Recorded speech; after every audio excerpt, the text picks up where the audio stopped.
தமிழகத்தில் குடிநீர் பிரச்சினை தலைவிரித்தாடுவதாக திமுக பொருளாளர் மு.க.ஸ்டாலின் குற்றம் சாட்டியுள்ளார்.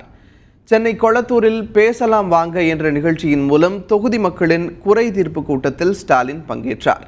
பின்னர் செய்தியாளர்களிடம் பேசிய அவர், தமிழகம் முழுவதும் குடிநீர் பிரச்சினை தலைவிரித்து ஆடுவதாக தெரிவித்தார்.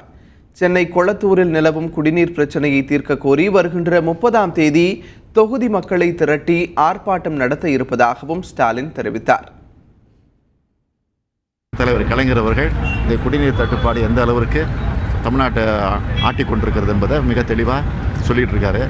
அதனால் என்னுடைய கொளத்தூர் தொகுதியை பொறுத்த வரைக்கும் இது 13வது கூட்டம் நடத்திக்கிட்டு இருக்கிறோம். வாங்க பேசலாம் வாங்கிற நிகழ்ச்சியை. இந்த ஒவ்வொரு கூட்டத்திலையும் 90% மேலே குடிநீர் பிரச்சனை தான் அதிகமாக சொல்லிக்கிட்டு இருக்கிறாங்க. ஆக இது நாங்கள் பொறுத்து பார்த்தோம், மனுக்கள் கொடுத்து பார்க்குறோம். இது வரைக்கும் அரசு அதிகாரிகளும் சம்மந்தப்பட்ட நிர்வாகமும் செயல்படலை. அதனால் இது ஒரு மிகப்பெரிய போராட்டமாக தொகுதியில் இருக்கக்கூடிய மக்களை ஒன்று திரட்டி வருகிற 30ஆம் தேதி விரைவில் ஒரு போராட்டத்தை நடத்த இருக்கோம். வாக்காளர் பட்டியலில் இருந்து திமுகவினர் பெயர்கள் திட்டமிட்டு நீக்கப்படுவதாக குற்றம் சாட்டிய ஸ்டாலின், இதுகுறித்து டெல்லியில் தலைமை தேர்தல் ஆணையரை சந்தித்து புகார் அளிக்க இருப்பதாக தெரிவித்தார்.